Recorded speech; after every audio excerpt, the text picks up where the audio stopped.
ভাইয়া, এ ভাইয়া, কি করতেছেন এখানে? আসলে কি পুরুষ মানুষ টাকার মেশিন? ভিডিওটা দেখুন তাহলে কিন্তু বুঝতে পারবেন পুরুষ মানুষ টাকার মেশিন ছাড়া কিন্তু আর কিছুই হতে পারে না। অনেক ইমোশনাল হয়ে গেলাম, ভিডিওটা প্রচুর পরিমাণ শেয়ার করে দিন। শুয়ে আছেন এখানে? এই অবস্থা কেন?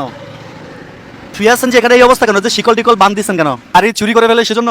তো ভাই একটু উঠেন এদিকে, হানিফ ভাই আমার ব্যাগটা দিকে আনেন তো। জাহেদ, ওনাকে ক্যামেরাতে নেওয়ার দরকার নাই। ওনার ওরে যেভাবে মারছেন তালাটা, আপনার তো হাতে পুরো দাগ হয়ে গেছে। আপনি এখানে ঘুমাচ্ছেন কেন এত রাত্রে? শরীর ক্লান্ত লাগতেছে তো। শরীর ক্লান্ত লাগতেছে? যা সারাদিন ইনকাম করে কামাই করছেন আর কি, রাত্রেবেলা দেখবেন কেউ এসে একজন এসে নিয়ে যাবে গা। এই যে জর্জ লাগতেছে মনে হয় না? ওষুধ খাইছেন? গায়ে ব্যথা করতেছে? তো আপনার যদি কোনো একটা দুর্ঘটনা হয়, কোনো একটা অ্যাক্সিডেন্ট হয়, রিক্সাও আপনার না, কি করবেন আপনি? তাই পুরুষ মানুষ কি জানেন? পুরুষ মানুষ হচ্ছে টাকার মেশিন। আসলে আমি একটা অনুরোধ করলে রাখবেন? দুধপত্র কিনে খাই আমি, ধরেন এটা নেন ভাই। এখন রাত 2টা বেজে গেছে, আমরা আজকে অনেকগুলো কাজ করছি, আমাদের হাতে তেমন টাকা নাই, ঠিক আছে? আমি আপনাকে 1500 টাকা দিচ্ছি ভাই, ঠিক আছে?